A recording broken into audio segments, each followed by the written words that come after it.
going to interview a person that is a professional in mental health.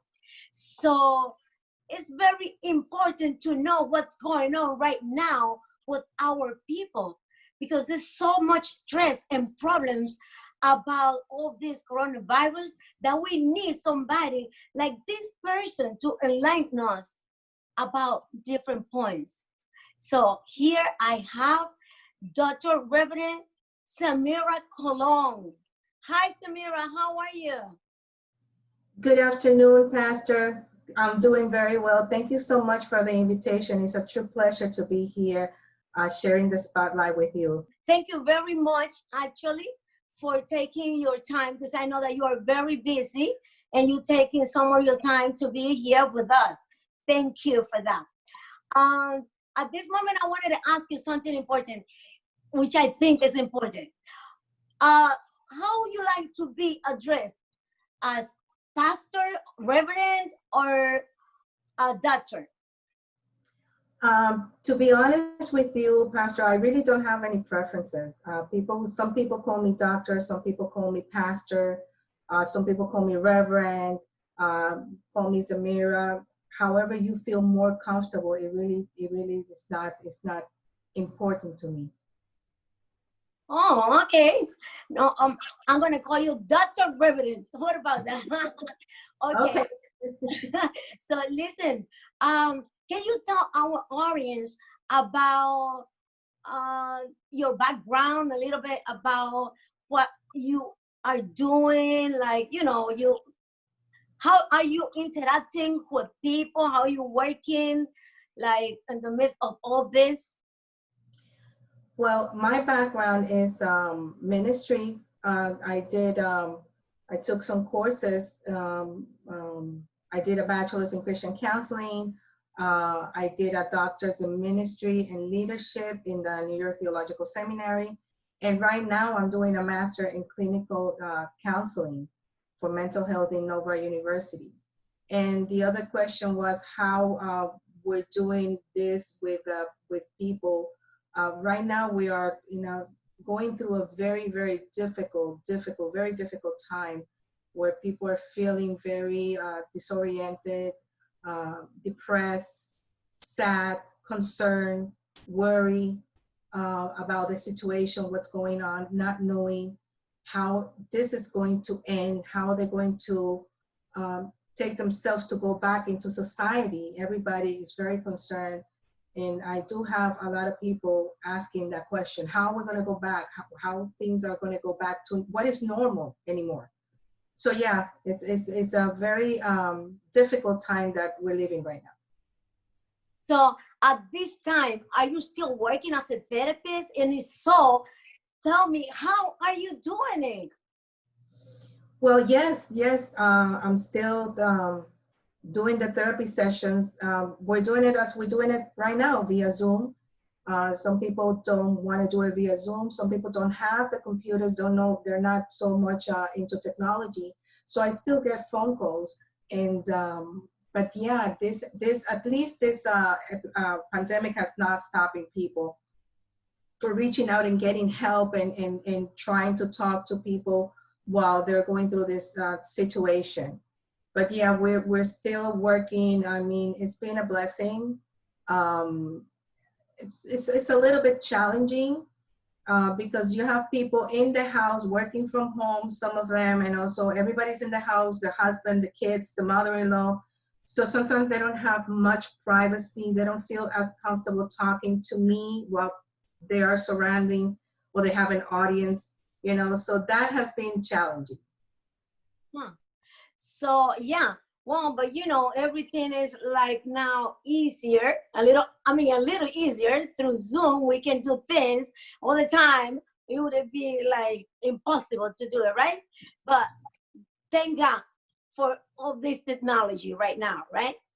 Yes. Let me tell you something. I used to, a couple of months ago, I think it was last year actually, I had a friend that told me, oh, we should do meetings via Zoom, and I'm like, no. So I deleted it from my phone, and then at the beginning of this, I have to reinstate it again because now everything is via Zoom. So yeah, I have to go back.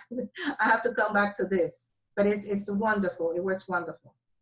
Yeah, but actually, do you think that it is as effective as it is like being in an office with you, like the patient there talking, looking at your face, like right there? Is that effective when it's like that, when it's in the Zoom?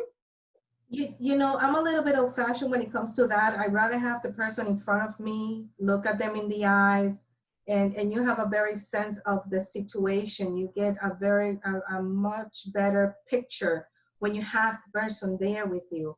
But unfortunately, due to the social distancing, it's not possible. So, but at least we take this form of communication to see each other and to be able to communicate. It is challenging. It's hard because sometimes when you have people crying or wanting to be hugged, or they want to hug you, or you can't do it. You definitely cannot reach out to them and touch them and put your hand in their shoulder, or at least give them a hug. It's a little bit difficult. Yeah.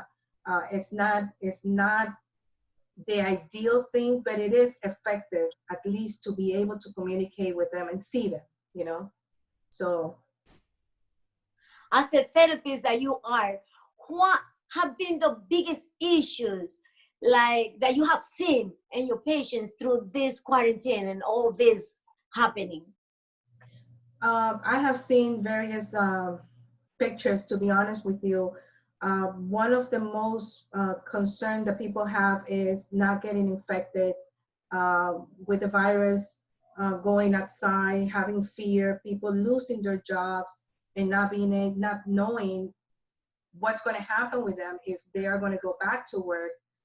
There's a lot of business that have been closing, declaring bankruptcy because they don't have the funds to continue of being open and paying employees. So there's a lot of people out there concerned about, okay, when we go back into quote normal, what is going to happen with me? Who's going to hire me? We have older people that cannot go back to work. So that's been the number one concern for my clients, is the fear of getting infected and even going back to what? I had somebody that told me, yeah, we're going to go back to work, but I'm not going back to work. I'm going to go back to what? Hunting for a job. Who's going to hire me? Now there's less work because there's a lot of places that have closed. So there's a lot of, fear out there.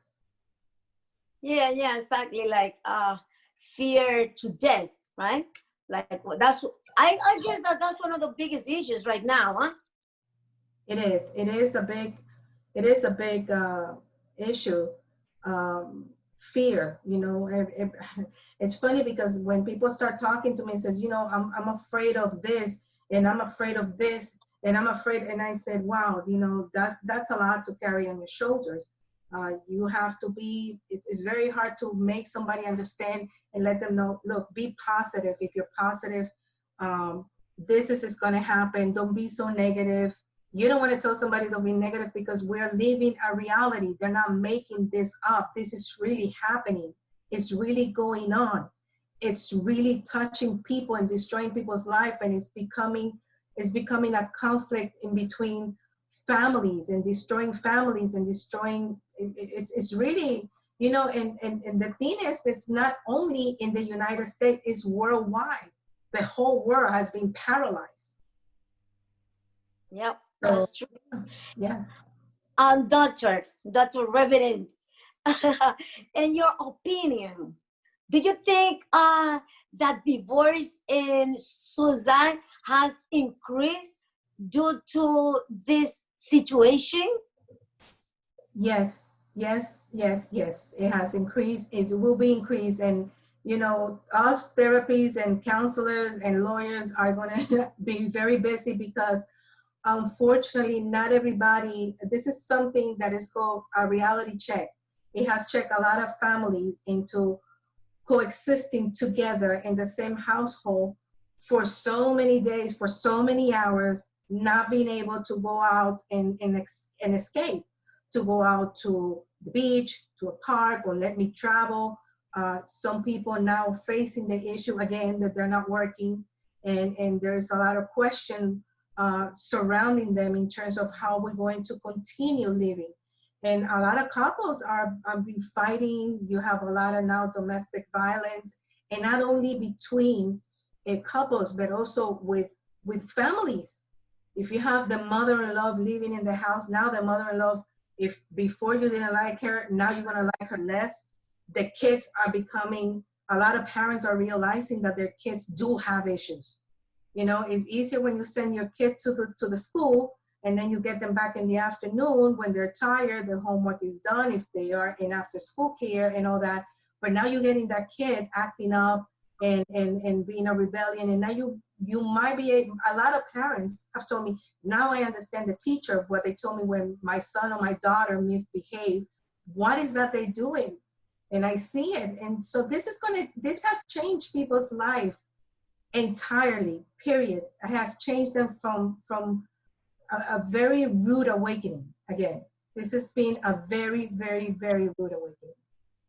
Yeah, that's totally the truth. A lot of people didn't even know that the kids have issues, and now they have to be with the children there 24/7, and now they see the problems that those teachers are going through every day with their kids, that they think that the kids are angel because they come, like you say, very tired. They come back home and they don't have the same energy to deal like they do in school. Exactly. And let me tell you something else, Pastor.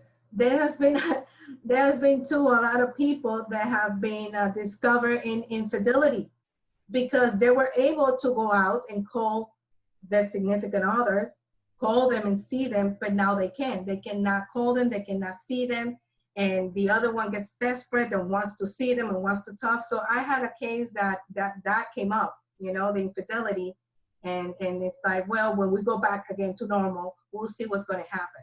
So yeah. Oh, wow.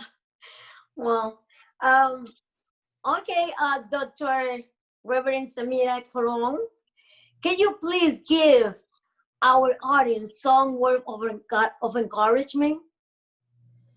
Yeah, what I will tell them is, you know, don't give up hope. Don't give up hope. Don't allow this situation to get the best of you. I know that it's easier to be said than done, but we have to make this effort. We have to understand the first, what God created for was the family, and is the first ministry that we have to work on. And maybe this is an open door now to see a lot of things that were behind the door. And now we can see that we can fix those problems. Everything has a solution. Every problem, no matter how ugly, how bad, how difficult it is, everything has a solution. It may not be the solution that you want at the moment. It might not be what you are expecting, but it does have a solution. So continue striving for that, continue looking for that. Don't give up hope, and stay positive and be wise in your decisions. Oh, wow, that's beautiful.